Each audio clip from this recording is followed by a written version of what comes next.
Thank you, Madam Chair.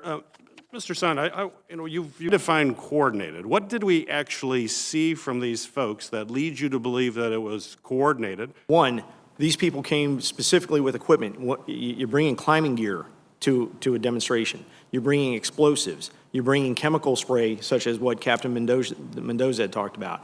You're coming prepared. The fact that the group that attacked our west front, approximately 20 minutes before the event over at the Ellipse ended, which means they were planning on our agency not being at what they call full strength, watching the other event, saying, hey, that event's ending, okay, everybody get on post, they're gonna be marching our way, knowing that we may not be at full strength at that time. And then also the fact that we were dealing with 2 pipe bombs that were specifically, set right off the edge of our perimeter to, what I suspect, draw resources away. I think there was a significant coordination with this attack.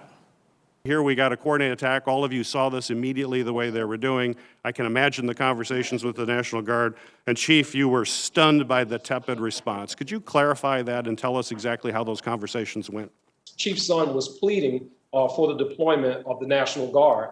And in response to that, there was not an immediate yes. The National Guard is responding. Yes, the National Guard is on the way. Yes, the National Guard are being restaged from traffic posts to respond. The response was more asking about the plan, what was the plan for the National Guard? The response was more focused on, in addition to the plan, the optics, how this looks with boots on the ground on the Capitol. Request for National Guard assistance not approved at the same time you approved the expansion of the perimeter. And during that call, we all agreed that the intelligence did not support the troops and collectively decided to let it go. Michael Stenger then said, how about we put them on standby just in case, and that's what we ended up doing.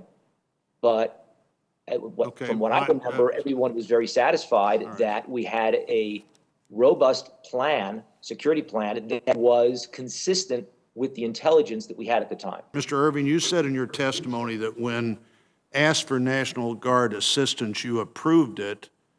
Mr. Sun stated that he asked for the National Guard assistance at 1:09, and you approved, it was approved at 2:10. Why would it take an hour to approve National Guard assistance on your part in that moment of crisis? Mr. Irving. Senator, from my recollection, I did not receive a request for approval for National Guard until shortly after 2 p.m. when I was in Michael Stenger's office. Let me get that straightened out. Mr. Sun, do you know when you asked for National Guard assistance? Was it 1:09 or was it 2 p.m.? It was 1:09, sir. 1:09. And no, I did not get a request at 1:09 that I can remember. The first conversation I had with Chief Sund in that time frame was at 1:28, 1:30, and in that conversation, he indicated that conditions were deteriorating. He might be looking for National Guard approval and approval of our mutual aid agreements with local law enforcement.